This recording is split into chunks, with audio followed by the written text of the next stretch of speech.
अब क्योंकि सही बात बताऊंगा तो कड़वी लगेगी, और कड़वी लगे तो हो सकता है चुभे भी, हो सकता है दो लोग मुझे यहाँ से जाने के बाद गाली देने लगे। आप सभी को नमस्कार। JCN न्यूज 18 पर मैं नेहा भारती आप सभी का स्वागत करती हूँ। और देखिए आज की खबरें। भीम आर्मी के राष्ट्रीय अध्यक्ष विनय सिंह रतन नरवाना पहुंचे और उन्होंने क्या कहा, आइए सुनते हैं। और उनके साथ साथ तमाम टीम सारी की सारी, आप हमारे भैया चंद्रशेखर आजाद जी के जो सिपाही हैं, भैया विनय रतन जी, उनको कोटि कोटि इस धरा पे पहुंचने पर उनका तहे दिल से धन्यवाद करती है। और आपके साथ आप लगे रहिए इसी तरीके से, बढ़िया तरीके से। थोड़ा टाइम बाएं दाएं हो गया, माफी चाहते हैं, क्योंकि नेताजी भाई चंद्रशेखर आजाद जी के बहुत लाडले हैं। तो रास्ते के अंदर वह बहती गंगा में हर कोई सोचता है कि एक आचमन हम भी ले लें। तो भाई चंद्रशेखर भैया जब जाते हैं तो जगह दो चार जगह पर्सनल प्रोग्रामों के अंदर बीच में इन्होंने रोक लिया, लेकिन बहुत सुंदर सही टाइम पे पहुंच चुके हैं। इस टाइम का सही लुत्फ उठाएं। बाएं दाएं जितने भी बैठे हैं वो सभी के सभी पंडाल के अंदर बैठे, एक एक बात ऐसे सुने, दिमाग लगा के। वक्त बड़ा खतरनाक है, दौर बड़ा खतरनाक है दोस्तों। ये कारवां, ये बहुजन समाज के साथी हमारे भाई चंद्रशेखर आजाद के ये सिपाही, मैं 1.5 घंटा से आपको बता रहा हूं, 2 घंटे से लगा हुआ हूं। इनके साथ लग जाओ, वक्त सही है, टाइम प्रकृति ने ऐसा हीरा दिया है भाई चंद्रशेखर आजाद, सही टाइम सही वक्त है, बस हम जाग जाएं और जाग के हमारे भाई चंद्रशेखर आजाद जैसे इन साथियों के साथ हम लग जाएं, तभी हमारी विजय होगी। आगे का जो काम है हमारे भैया संतराल जी बोलेंगे। जय भीम, नमो बुद्धाय। धन्यवाद गुरु जी। मैं श्रद्धेय लोको पायलट जयपाल जी से प्रार्थना करूंगा कि माननीय राष्ट्रीय अध्यक्ष विनय रतन जी को महापुरुषों की विचारधारा का नीला पटका पहना करके हमारे राष्ट्रीय अध्यक्ष जी का सम्मान करें। एक बार जोरदार तालियां जी। और जय भीम, जय भीम, जय भीम, जय भीम। एएसआई रिटायरमेंट रणधीर जी से प्रार्थना करूंगा कि मान्यवर प्रदेश अध्यक्ष कमल कुमार बराड़ा जी का पटका पहना करके, एक बार जोरदार तालियां भाई साहब। भीम आर्मी जिंदाबाद, जिंदाबाद, जिंदाबाद, भीम आर्मी जिंदाबाद, जिंदाबाद, जिंदाबाद, भीम आर्मी जिंदाबाद, जिंदाबाद, जिंदाबाद। और जींद की टीम का बहुत बहुत धन्यवाद। अब मैं भीम आर्मी जींद जिला अध्यक्ष जी से प्रार्थना करूंगा रोशनलाल जी कि आए अपनी बात रखें। रोशनलाल जी। सबसे पहले हमारे राष्ट्रीय अध्यक्ष भीम आर्मी श्रद्धेय विनय रतन जी का बहुत बहुत आभार। इस नरवाना की धरा पर पहुंचकर आपके सामने बहुजन महापुरुषों के जो विचार रखे जाएंगे, उनकी संतों की वाणी से और हमारे जो संगठन है, इस संगठन के माध्यम से पूरे भारत में जो बहुजन तबका है, गरीब तबका है, महिलाएं हैं, हमारा जो शोषण होता है, अत्याचार होता है, उसके ऊपर अपने विचार रखेंगे। उनका हम तहे दिल से आभार करते हैं। हमारे प्रदेश अध्यक्ष जी कमल कुमार बराड़ा जी का भी हम तहे दिल से आभार करते हैं, और पूरी की पूरी हरियाणा की प्रदेश कमेटी जिसने इस कार्यक्रम को सफल बनाने के लिए हमारा बहुत योगदान किया, उनका भी हम तहे दिल से आभार प्रकट करते हैं। आप सभी का भी बहुत बहुत धन्यवाद। इस कार्यक्रम को सफल बनाने के लिए आप यहाँ पहुँचे, हम आपका भी आभार प्रकट करते हैं। आप सभी को उन्हें नमो बुद्धाय। जय भीम। धन्यवाद अध्यक्ष जी। अब मैं मान्यवर लोको पायलट जयपाल जी से प्रार्थना करूंगा कि आए और भीम आर्मी आजाद समाज पार्टी महापुरुषों की विचारधारा पे प्रकाश डालने का काम करें। एक बार जोरदार तालियां पायलट साहब के लिए।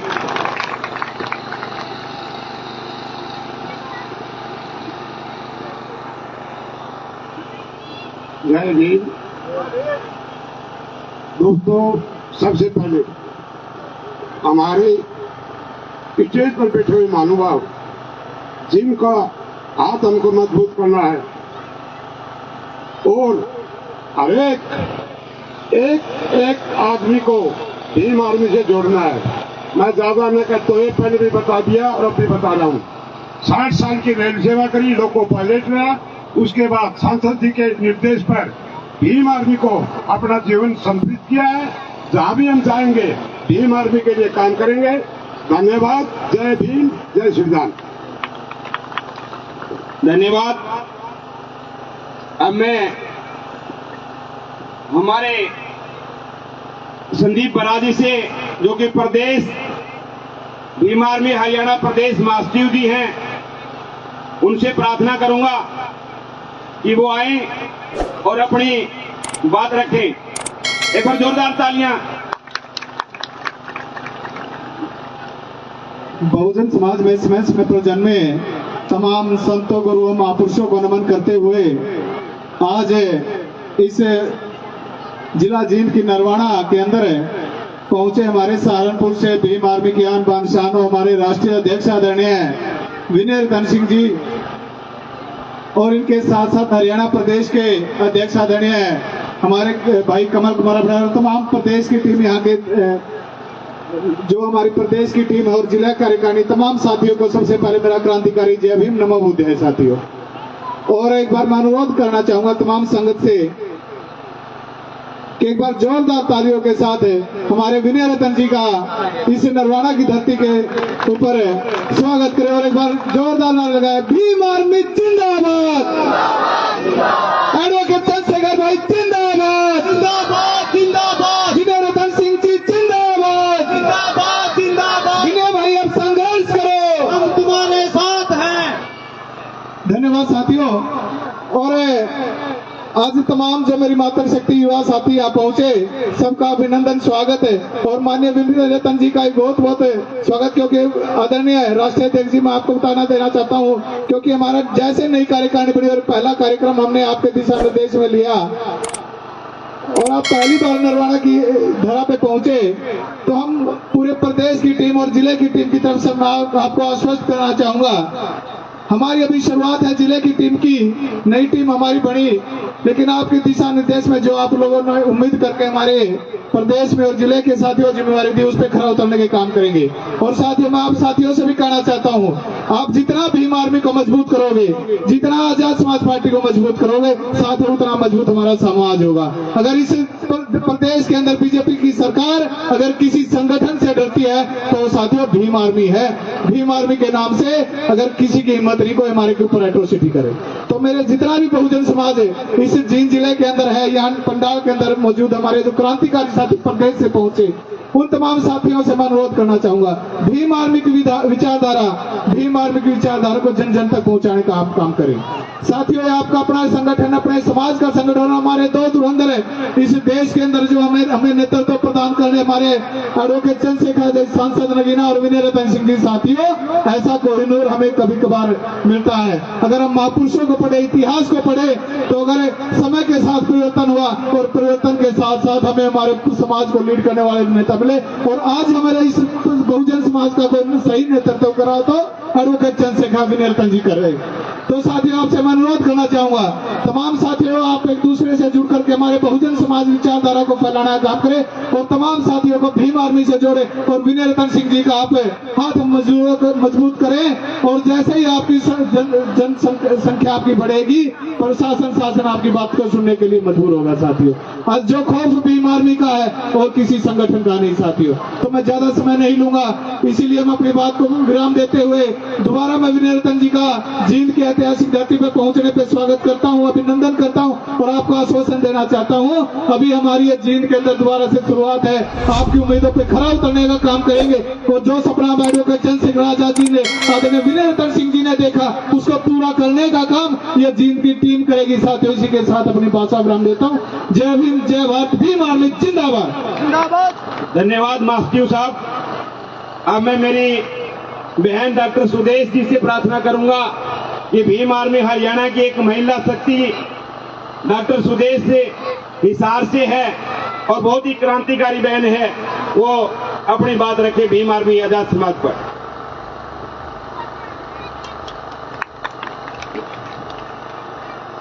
सबसे पहले तो यहाँ पर आए भीम आर्मी के राष्ट्रीय अध्यक्ष विनय रतन जी, भाई चंद्रशेखर आजाद के सिपाही यहाँ पर पहुंचे हैं, भीम आर्मी के तमाम कार्यकर्ता और नरवाना जींद यहाँ पर पधारने पर सभी का हार्दिक स्वागत है। तो ये यहाँ पर संगत को इकट्ठा करना और हमारे नेताओं का पहुंचना ये मान्य रखता है कि किस प्रकार से, ताकि हम बता सकेंगी और हमें दिख सके, नेताओं को दिख सके कि हमारा समाज किस प्रकार गरीबी के अंदर जी रहा है, हमारे बच्चों का किस प्रकार से स्कूलों के अंदर शोषण होता है, स्कूलों को बंद किया जाता है, किस प्रकार से हमारे बच्चों के हक अधिकारों को छीना जाता है। साथियों, अब ऐसा कुछ भी नहीं होगा। अब आपके सामने ऐसे नेता आ चुके हैं जो आपको सब हक अधिकार दिलाने का काम करेंगे। आपने क्या करना है, कंधे से कंधा मिलाकर साथ देना है। तो जिस प्रकार से आपकी हर आवाज को भाई चंद्रशेखर आजाद संसद के अंदर दहाड़ दहाड़ कर बोलते हैं, संसद के अंदर 131 सांसद हर अत्याचार के ऊपर चुप रहते हैं, आपके स्कूलों को बंद किया गया उनके ऊपर चुप रहते हैं, कोई भी आवाज उठाने वाला नहीं है। आपके महापुरुषों की विचारधारा को दबाया गया, आपके महापुरुषों की विचारधारा को किस प्रकार से मिटाया जाता है, आपके महापुरुषों के विचारों को बदला जाता है आज के इतिहास के अंदर। तो उन्हीं को आगे बढ़ाने के लिए हमारे साथ भीम आर्मी की टीम लगातार काम कर रही है, दिन रात। आप कहीं पर भी देखोगे, भारत के कोने कोने के अंदर भीम आर्मी के सिपाही आपको मिलेंगे, बाबा साहब भीमराव अम्बेडकर के सैनिक आपको मिलेंगे। तो आपको जगाने के लिए यहाँ पर ये कार्यक्रम रखा गया है और हम कुछ ज्यादा नहीं बोलते हुए हमारे जो सम्माननीय विनय रतन जी को हम सुनने आए हैं, तो उन्हीं को हम सुनेंगे। और आप सभी साथियों को क्रांतिकारी जय भीम, नमो बुद्धाय। धन्यवाद बहन जी। आज हमारे कार्यक्रम में हिस्सा लेने के लिए भाई गोल्डी वाल्मीकि जी भीम आर्मी प्रदेश उपाध्यक्ष पूछे हैं, धन्यवाद। और हमारे जोगिंदर जी, दर्शन जी, तमाम साथी पूछे हैं, उनका भी धन्यवाद। करसन ढोला जी, अजय पालवा जी का धन्यवाद। अब मैं हमारे भीम आर्मी के माननीय प्रदेश अध्यक्ष कमल कुमार बराड़ा जी से प्रार्थना करूंगा कि अपनी भीम आर्मी और आजाद समाज पार्टी विचारधारा के ऊपर अपनी बात रखें। कमल कुमार बराड़ा जिंदाबाद, जिंदाबाद जिंदाबाद, कमल बराड़ा जिंदाबाद, जिंदाबाद जिंदाबाद, जय जय जय जय जय भीम, जय भीम जय भीम। धन्यवाद संतलाल जी। वो धन्यवाद यहाँ पर पहुंचे तमाम साथियों का, मेरी माताएं, बहनें, मेरे बच्चे, जो अपना कीमती समय निकालकर आप यहां पर पहुंचे। आज मेरे पास कहने के लिए कुछ नहीं है, क्योंकि हमारे बीच आज हमारे नेता, हमारा गौरव, भीम आर्मी भारतीय कमीशन के राष्ट्रीय अध्यक्ष माननीय विनय रतन सिंह जी पहुंचे हैं। और ये हमारा सौभाग्य है कि आज हम अपने नेता को सुनेंगे। हरियाणा की धरती पर पहुंचने पर माननीय विनय रतन सिंह जी के मैं हार्दिक अभिनंदन करता हूं, स्वागत करता हूं। आज से पहले बहुत सारे काम जो है रुके हुए थे, लेकिन जब से इस देश में भीम आर्मी आई है, तब से लेकर अब वो काम चलने लगे हैं। मैं राष्ट्रीय अध्यक्ष जी से बताना चाहूंगा कि यहां पर जो छत्तर के लोग भी बैठे हैं, जिनका सोशल बायकॉट हुआ और भीम आर्मी ने मजबूती से उनकी लड़ाई लड़ी, इसके अलावा अन्य और भी काफी दिक्कतें जो है वो बहुजनों को झेलनी पड़ती है, लेकिन समाज के लोगों, आज आपके पास एक बड़ा दल है। यदि आप लोगों ने अपना दल तैयार कर लिया तो फिर ये सोशल बाइकआउट जैसे मामले नहीं हो। मैं एक लास्ट बात कहूंगा, आज मैं अपने नेता को सुनूंगा। मान्यवर साहब काशीराम जी कहा करते थे कि जिस समाज का अपना कोई दल नहीं होता उनकी बातों में बल नहीं होता, और जिनकी बातों में बल नहीं होता उनकी समस्याओं का कभी हल नहीं होता। आज हमारे पास बड़ा दल है भीम आर्मी। यदि हम सभी ने मिलकर अपने दल को मजबूत कर लिया तो फिर इस देश में किसी की हिम्मत नहीं कि कोई गरीब दलित पिछड़े की तरफ आंख उठा करके देख ले। अभी हमारे पास समय है, यदि हम आज से तैयारी करें तो फिर जल्द ये चीजें भी मुकम्मल हो जाएंगी। यहां पर इस कार्यक्रम की व्यवस्था देख रहे भाई रोशन जी, जिला अध्यक्ष जींद भाई परनील जी, जिला प्रभारी जींद, प्रदेश महासचिव भाई संदीप जी व तमाम साथी, आप सबने ये कार्यक्रम किया, आप सभी का धन्यवाद। और अपनी बातों को मैं विराम दूंगा क्योंकि आज हम अपने नेता को सुनेंगे। धन्यवाद। जय भीम, जय भारत, जय भीम आर्मी। धन्यवाद अध्यक्ष जी। अब आज हमारे आज कार्यक्रम के मेहमान भीम आर्मी के राष्ट्रीय अध्यक्ष मान्यवर विनय रतन जी। भाई विनय रतन सिंह जिंदाबाद, जिंदाबाद जिंदाबाद, भीम आर्मी जिंदाबाद, जिंदाबाद जिंदाबाद। मैं राष्ट्रीय अध्यक्ष जी से प्रार्थना करूंगा कि अपनी भीम आर्मी आजाद समाज पार्टी विचारधारा के ऊपर प्रकाश डालने का काम करें और हमारे जींद हरियाणा की जनता को बताने का काम करें कि हम कैसे आगे मजबूती से बढ़ना है। भीम आर्मी जिंदाबाद, जिंदाबाद जिंदाबाद। शुक्रिया भाई, इस टाइम को कम करो। शुक्रिया भाई संचालन महोदय। आवाज पीछे तक साफ आ रही है? हाथ उठा के बताओ इसे। ठीक। देखिए, इस जीवन में सबसे महत्वपूर्ण एक ही चीज है, उसका नाम है अनुशासन। अनुशासन तो सब लोग समझते होंगे।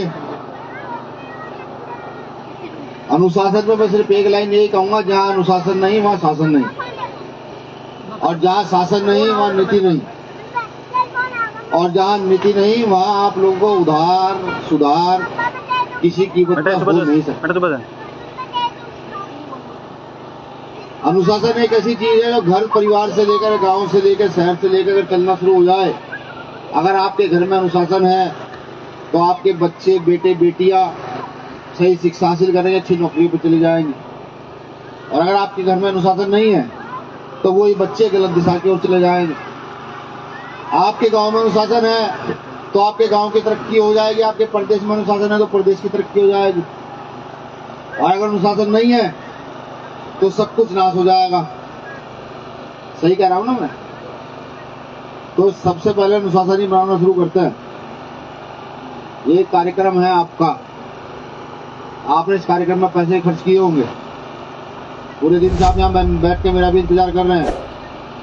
अभी मैं चल गया तो मुझे रोटी भी खिलाई आप लोगों ने पैसे की होटल से मंगा करके। भूख लग रही थी, मैंने कहा रोटी खानी, रोटी मंगाओ, रोटी भी खिलाई। जब इतना सब कुछ आप कर लेते हैं, पैसा खर्च करते हैं, सब इकट्ठे होते हैं, मेरी माएँ बहनें तो सारी बैठी हुई हैं, बुजुर्गवार बैठे हुए हैं, तो अनुशासन तो बनाने में 1 सेकंड लगती है। अगर आप इसी कार्यक्रम को अनुशासित तरीके से कर दें तो आपको क्या लगता है आवाज बहुत दूर तक जाएगी। तो क्या पहले 5 मिनट में अनुशासन बनाया जाए? हाँ ना में जवाब दो।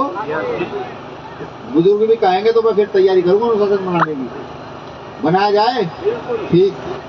अच्छा, आपने प्राइवेट छोटे स्कूल पर देखोगे, बच्चे स्कूल जाते हैं, देखा है? वो लाइन में बैठते हैं। कैसे बैठता है? और हम कितने बड़े हैं, तो हमसे अच्छे छोटे बच्चे नहीं है क्या? ठीक, इसलिए मेरी बहनें भी खड़ी हो जाए और लाइन लगाए ऐसे करके 5 लाइन सामने। ठीक है, यही तो यही है, हम यही है। एक यहाँ पे आ जाए मेरी बहन, भाई आप इधर हटो जी, यहाँ कोई भी मेरी बहन है यहाँ पे, आप आओ बहन जी, आप आओ यहाँ पे, उठ के यहाँ आप आओ, यहाँ पे बेटा आ गया, बेटा बुढ़िया यहाँ पे, बस बस बस। अब एक के पीछे एक बैठते चले जाओ, एक के पीछे एक। देखो लाइन लग जानी चाहिए, एक लाइन ये पूरी करो। गुड़िया बेटे खड़ी हो, वहां पे चलो, वहां पे चलो।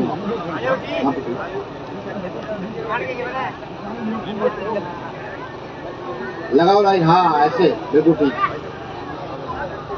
बेटा यहाँ बैठो आप, गए गुड़िया यहाँ इस लाइन में बैठो, सब लोग लाइन में।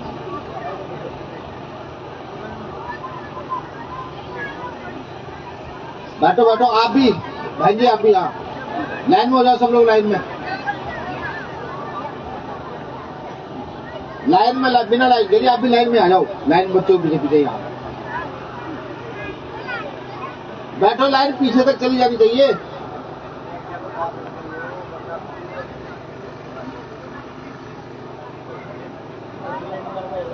बेटा एक नई लाइन लगा लो, वरना यहाँ जाओ या फिर नई लाइन लगाओ, सिस्टमेटिक बिल्कुल। हाँ बिल्कुल बिल्कुल बिल्कुल बिल्कुल बिल्कुल। अच्छा, जब स्कूल में पढ़ते थे वहाँ एक रूल और भी था, जानते क्या? कि एक हाथ का फासला लेकर बैठना है। क्या रूल था? क्या रूल था? कि एक हाथ का फासला लेकर जब बैठना है, बस ले लो एक हाथ का फासला सारे के सारे, जहां तक पीछे तक आ जाता हूँ, पहुंचो फटाफट। मैं अपनी बात जब भी शुरू करूंगा बोलनी, जब मैं देखूंगा कि यहाँ अपने लोग जो ना अनुशासित हैं। बेटा एक हाथ का फासला लो सब बच्चे, ऐसे देखो, हाथ लगा के सब लोग पीछे पीछे, सर को पीछे पीछे और पीछे तक चले जाओ, चले जाओ पीछे तक, और भी जहां तक पीछे तक जा सकते हो।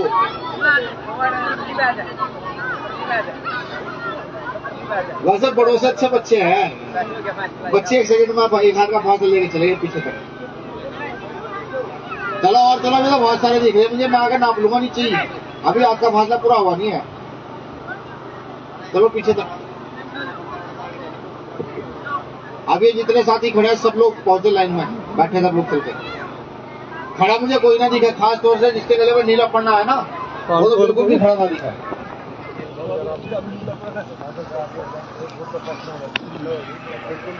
रूल तो एक और भी था उस समय टीचर ये भी कहते थे, रो और कॉलम दोनों देखो। रो का मतलब, कॉलम का मतलब जानते हैं, लाइन और ऐसे तिरछे। अगर आप ऐसे हो जाओगे तो भी एक लाइन दिखनी चाहिए, और ऐसे हो जाओगे तो भी एक लाइन दिखनी चाहिए। ठीक है, आज पहला दिन है तो आज मैं बताता बस इतना ही। कल भी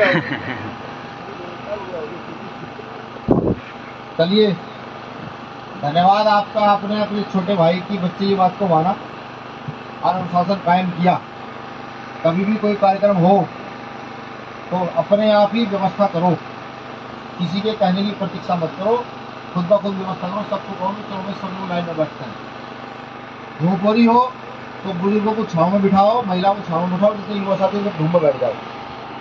ठीक है, हम किसान मजदूर के बच्चे हैं, धूप हमारा क्या बिगाड़ सकती है? कुछ नहीं। चलिए, धन्यवाद सबसे पहला आपका। पहला धन्यवाद यहाँ के आयोजक कमेटी का, जिन्होंने इतना भव्य कार्यक्रम कराया और इस भरी गर्मी में भी इस कार्यक्रम को सुसज्जित किया। गुरु जी का धन्यवाद, उन्होंने संत शिरोमणि सद्गुरु रविदास जी महाराज की वाणियां आपको सुनाई होंगी, उनके जीवन चरित्र आपको बताया होगा। मेरे साथ आए हमारे क्रांतिकारी सूरवीर प्रदेश अध्यक्ष कमल बराड़ा जी, वह हमारी पूरी प्रदेश की कमेटी, बहुत सीनियर लोगों की कमेटी है इस बार हमारी प्रदेश की। कोई बैंक से रिटायर है, कोई पुलिस के उच्च पद से रिटायर है, कोई लोको पायलट है, हमारे साथी लोको पायलट बता रहे थे भी, उससे रिटायर है। तो आप सबका भी बहुत बहुत धन्यवाद, आभार कि आपने बहुत सारे राजनीतिक दलों को छोड़ करके भीम आर्मी का दामन थामने का निर्णय लिया, आजाद समाज पार्टी का दामन थामने का निर्णय लिया। मैं इसलिए आपका बारंबार शुक्रिया अदा करता हूं। अब मैं अपनी बात शुरू करूं। बात शुरू करने से पहले बहुजन समाज में जन्मे सभी संतों, गुरुओं, महापुरुषों को नमन वंदन करता हूं। नमन वंदन किस लिए कि अब से 600 साल पहले संत रैदास जी ने कहा कि ब्राह्मण ना पूजिए जो हो गुणहीन, चरण पूजिए चंडाल के जो हो गुण प्रवीण।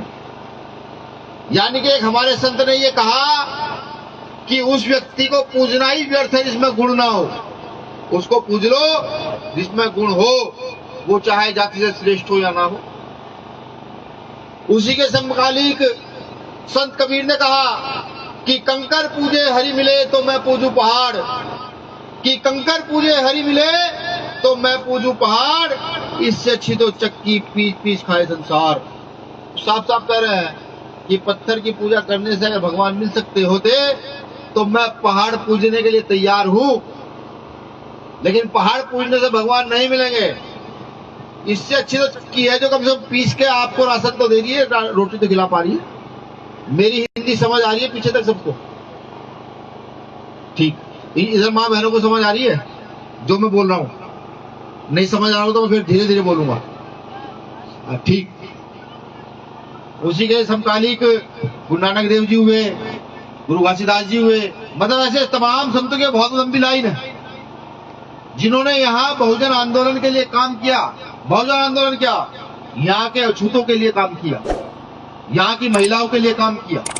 वरना एक समय ऐसा था कि आज जितने गर्व से मैं आपको कह रहा हूँ कि लाइन लगाकर बैठो, यहाँ मेरी माएं बहनें सब मुंह खोल कर बैठी है, यहाँ मेरे भाई पूरे अच्छे अच्छे कपड़े पहनकर इस बड़े टेंट में बैठे हैं। एक समय वो था कि लोग हमारी परछाई से पीछे चलते थे, अगर हमारी परछाई पड़ गई तो कहते थे कि हम उसको हो गए। आज भी कुछ लोगों के दिमाग में भ्रम है जिंदगी के अंदर, क्यों कुछ हमारे लोगों को बहिष्कार कर दे रहे हैं, लाइट नहीं लगने दे रहे, पानी नहीं लगने दे रहे। ठीक, इलाज की जरूरत है, उनको बीमार है, उन्हें कहो जाके भीम आर्मी इलाज को कराई तो 2 घंटे में इलाज कर देगी, वैसे ही मान जाओ, वैसे ही मान जाओ। तो बहुजन समाज में जन्मे सभी संतों, गुरुओं, महापुरुषों को नमन वंदन करता हूँ। यहाँ बैठी आवाम का भी शुक्रिया अदा करता हूँ, यहाँ बैठे तमाम साथियों का शुक्रिया अदा करता हूँ। आज यहाँ हूँ हरियाणा के अंदर, समय समय पर हरियाणा ने अनेक महापुरुषों को जन्म दिया। सर छोटूराम यहीं के थे, ताऊ देवीलाल यहीं के थे, ऐसी तमाम लिस्ट है, बहुत लंबी लिस्ट है जिन्होंने बहुजन आंदोलन को सींचने का काम किया।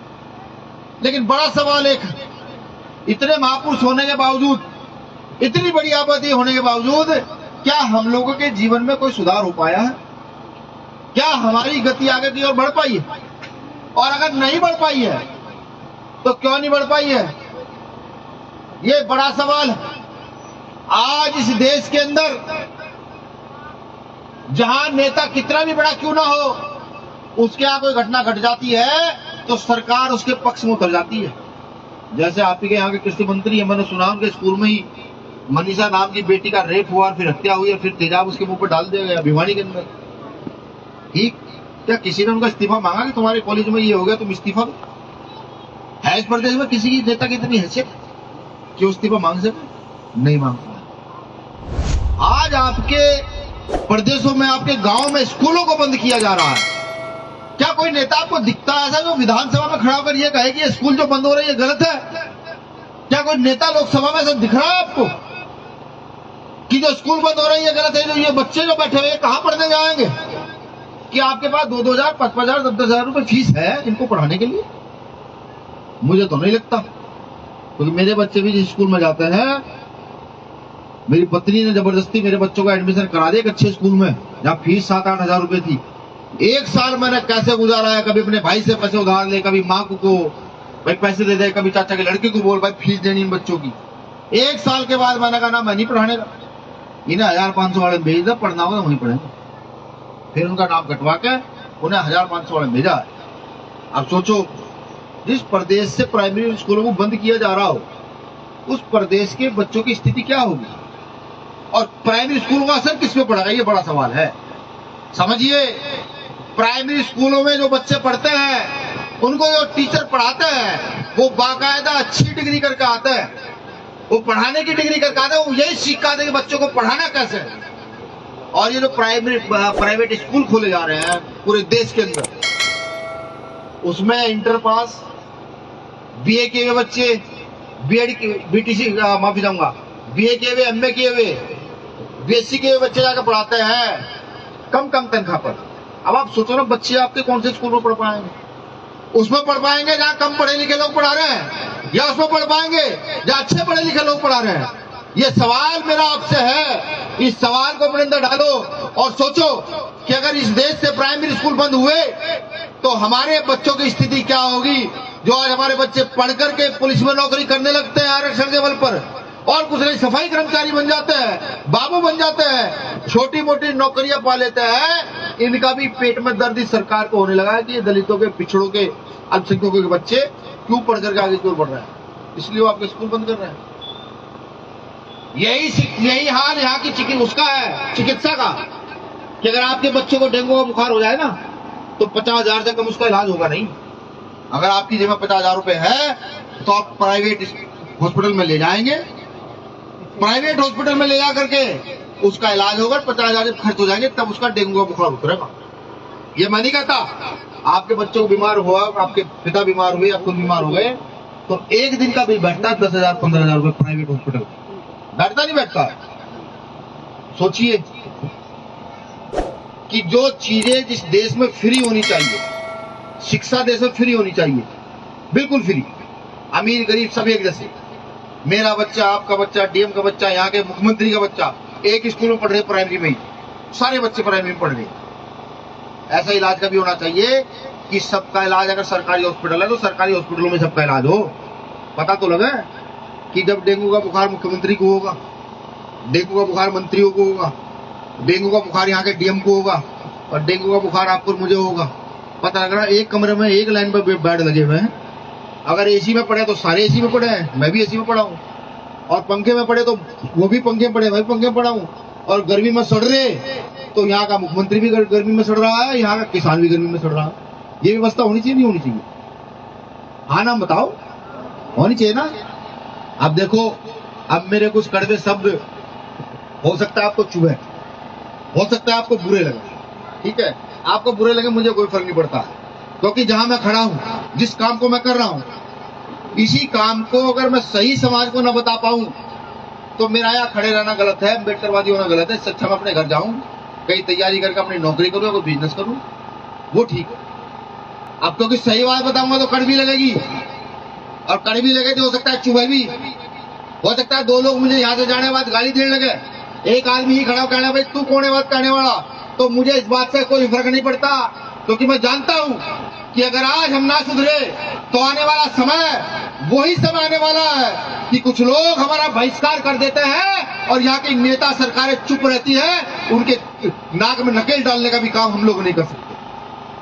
कुछ लोग यहाँ लड़कियों से बलात्कार कर देते हैं और हम आवाज तक नहीं उठा सकते, हम इतने नाकारा हो गए। मैं 26 जनवरी 1950 को आप सबको लेकर के चलूंगा, यहाँ जो बैठे दलित पिछड़ों की औलादे हैं उनको लेकर चलूंगा वहां, कि 26 जनवरी 1950 को जब इस देश का संविधान सभा में एक्सेप्ट किया गया तो बाबा साहब अम्बेडकर हंसते हुए बाहर आते हैं, उनके साथ के नेता उन्हें कहते हैं कि डॉक्टर अम्बेडकर बहुत खुश लग रहे हो। बाबा साहब कहता है बहुत खुश हूँ, रानी का पेट चिर दिया है, राजा रानी के पेट से जन्म नहीं लेगा, अब राजा मेरे लोगों के वोट से जन्म लेगा, कि मजदूर किसान तय करेगा कि राजा कौन बनेगा। ये बाबा साहब कहते हैं। कब कहते हैं? 26 जनवरी 1950 को। किस लिए कहते हैं यह भी आपको बताऊंगा।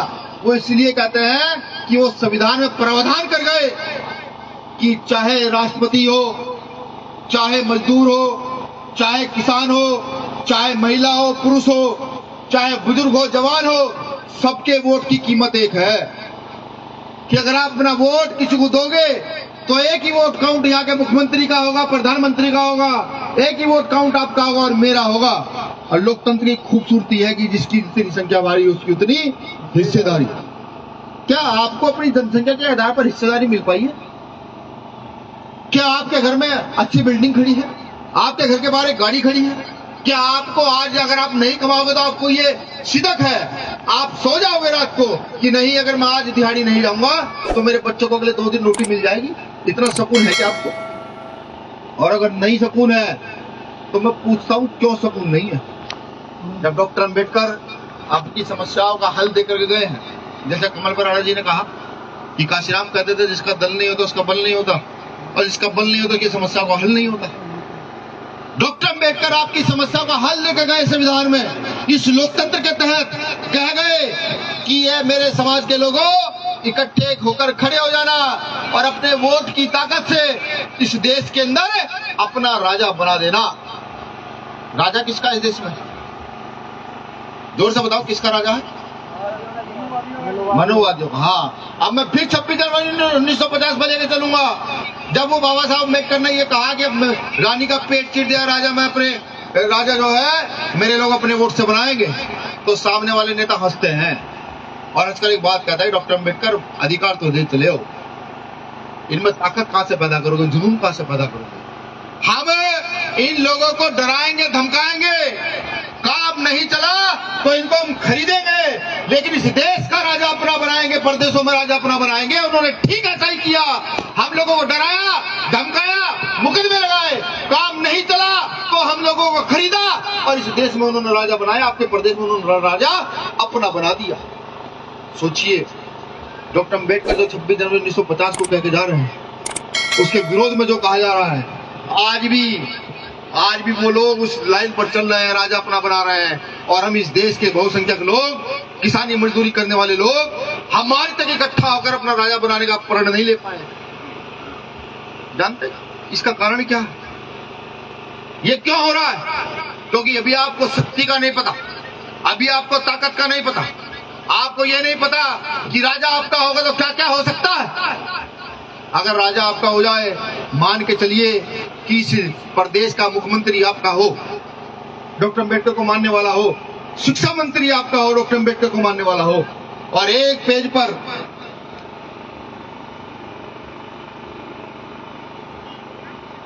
भैया देते यार, एक पेज देख रहे हैं आप, ये इस पर 2 लाइन लिख करके कि इस प्रदेश के अंदर हरियाणा प्रदेश में शिक्षा का एकीकरण किया जाता है। अब हर किसी का बच्चा एक जैसे स्कूल में पढ़ेगा, इन 2 लाइनों को लिखकर और शिक्षा मंत्री यहां नीचे साइन कर दे, तो आपको क्या लगता है क्या हो जाएगा? जानते हैं क्या हो जाएगा? इस देश में ये कानून बने हुए हैं, कैबिनेट इस कानून को बनाने के लिए लड़ेगी कि एक जैसे स्कूल हो, इसलिए लड़ेगी, और इस देश प्रदेश में आपके बच्चों को समान शिक्षा का अधिकार मिल जाएगा, सबके साथ पढ़ने का अधिकार मिल जाएगा। पता कैसे? जब ये अधिकार मिलेगा, आप जानते क्या हो सकता है? आज जिनके बच्चे बड़े स्कूल में पढ़ रहे हैं, जिसकी फीस 20,000, 30,000, 50,000, उनका बच्चा जैसे स्कूल में जाता है, जाते फटाफट इंग्लिश बोलनी सीखता है। जैसे बच्चा स्कूल में जाता है वो फटाफट भाषण देना सीखता है, जैसे मैं बोल रहा हूँ, वो गाना गाना सीखता है, वो कुश्ती लड़नी सीखता है, वो कबड्डी सीखता है, वो खेलना सीखता है, वो डांस करना सीखता है। और हमारा बच्चा क्या सीखता है? हमारा बच्चा स्कूल में जाता है, बहुत पहले तो सीखता दाल चावल, आज गोभी बनाई है ना मिड डे मील में सुविधा, गोभी की, खिचड़ी की, दाल की, कभी कभी पनीर भी आ जाता होगा, कड़ी भी बनती होगी। हमारा बड़ा क्यों सीख रहा है स्कूल में जाकर? सीख रहा नहीं सीख रहा? आप सोचो ना कि एक तरफ तो कॉन्वेंट शिक्षा, जहाँ की फीस 30,000, 50,000 से शुरू होती है, जहाँ का बच्चा बहुत बहुत चीजें सीख रहा है। एक तरफ हमारा बच्चा जो ABCD के साथ साथ दाल चावल सीख रहा है, कौन सा बच्चा आगे बढ़ेगा? ये हमारी औलादें बढ़ जाएंगे आगे जो बैठी हुई है हिम्मत में मुकाबला करने की, नहीं कर पाएंगे ना। लेकिन शिक्षा एक जैसी हो जाए, अगर तैरना सीखेंगे तो सारे सीखेंगे, गाना सीखेंगे तो सारे सीखेंगे, इंग्लिश सीखेंगे तो सारे सीखेंगे,